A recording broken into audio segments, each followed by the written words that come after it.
Desde la química quiero ayudarte a preparar la prueba saber, así que vamos al tablero. Analicemos este primer problema. A continuación se muestra un modelo que simboliza la distribución de moléculas de agua en estado líquido en un recipiente cerrado. Aquí lo tenemos. Cuando este recipiente se calienta manteniendo la presión constante, las moléculas de agua líquida cambian de estado y cambian su distribución. Nos preguntan que cuál de los siguientes modelos muestra la distribución que pueden adquirir las moléculas de agua en estado gaseoso y en estado líquido, y nos dan 4 opciones. Vamos a mirar entonces cuál de las 4 es la correcta. Si nos concentramos en el modelo de distribución de las moléculas de agua en estado líquido, nótese entonces cómo esas moléculas de agua están concentradas con cierta distancia prácticamente en el fondo del recipiente. Analicemos asimismo cómo nos están representando cada una de esas moléculas de agua. Un círculo en el centro que seguramente representa átomos de oxígeno, y a cada uno de esos átomos de oxígeno van unidos unos círculos rellenos de negro que seguramente son los átomos de hidrógeno. De acuerdo con lo planteado en el problema, debemos entonces averiguar la distribución molecular una vez el agua se encuentre en estado gaseoso. Debemos tener en cuenta además que la distribución molecular en el estado gaseoso refiere una mayor distancia entre moléculas y un mayor volumen, de tal manera que una sustancia en el estado gaseoso tiende a ocupar prácticamente todo el volumen del recipiente que los contiene. Revisando las 4 opciones, vemos que lo que nos plantean para el estado líquido es exactamente el mismo modelo propuesto desde el principio del problema. Moléculas en el fondo del recipiente más bien juntas. Busquemos entonces entre las opciones cuál es la que propone el estado gaseoso que cumpla con estas 2 condiciones: mayor distancia molecular y un mayor volumen con respecto al estado líquido. Descartamos la opción A porque nos propone un modelo del estado gaseoso con los átomos de hidrógeno y oxígeno separados, y recordemos que está ocurriendo es un cambio de estado: agua líquida al principio, agua gaseosa al final del proceso. Miremos la opción C.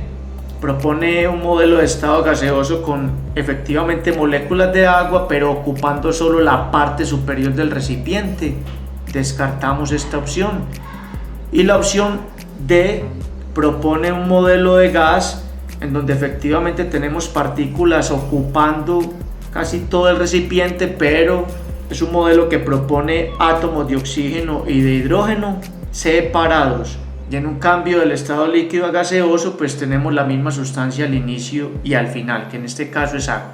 Por lo tanto, entonces la opción correcta es la B, que muestra un modelo de agua en estado líquido idéntico al planteado en el problema, y un modelo de estado gaseoso que se ajusta perfectamente a una distribución de moléculas con una amplia separación respecto al estado líquido y ocupando prácticamente todo el volumen del recipiente que los contiene.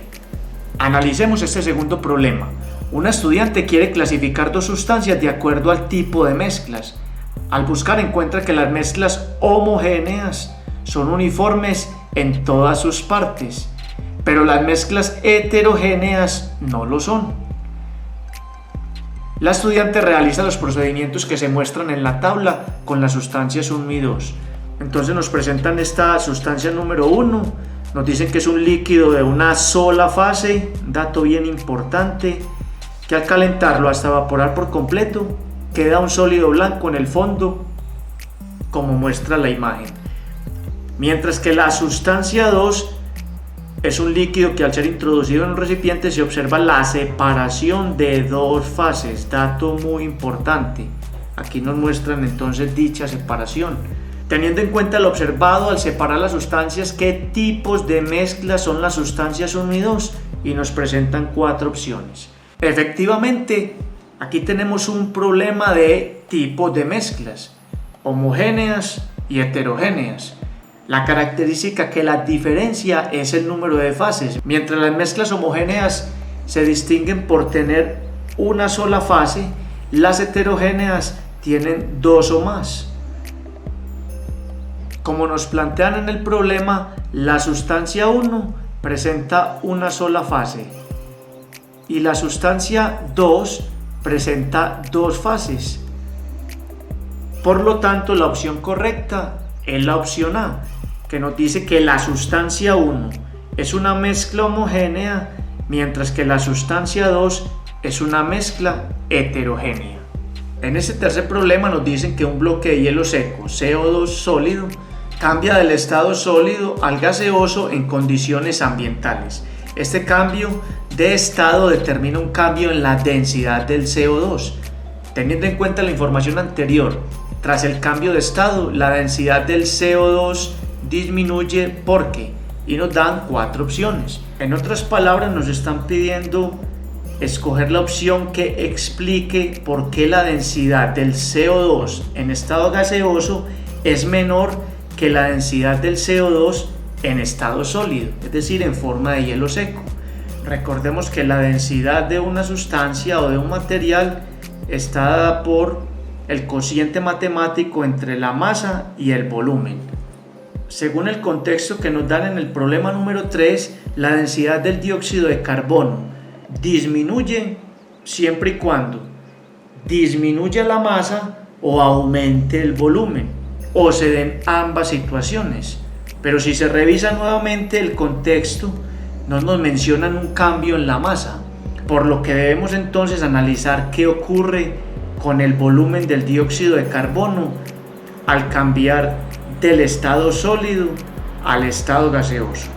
Por la teoría cinético-molecular de la materia, sabemos que en el estado sólido la distancia entre partículas es baja, mientras que en el estado gaseoso tiende a ser alta. Por su parte, los sólidos tienden a ocupar un bajo volumen y los gases tienden a ocupar un volumen más alto que en el estado sólido. Vamos entonces a revisar la primera opción. Nos dicen que la masa del CO2 disminuye.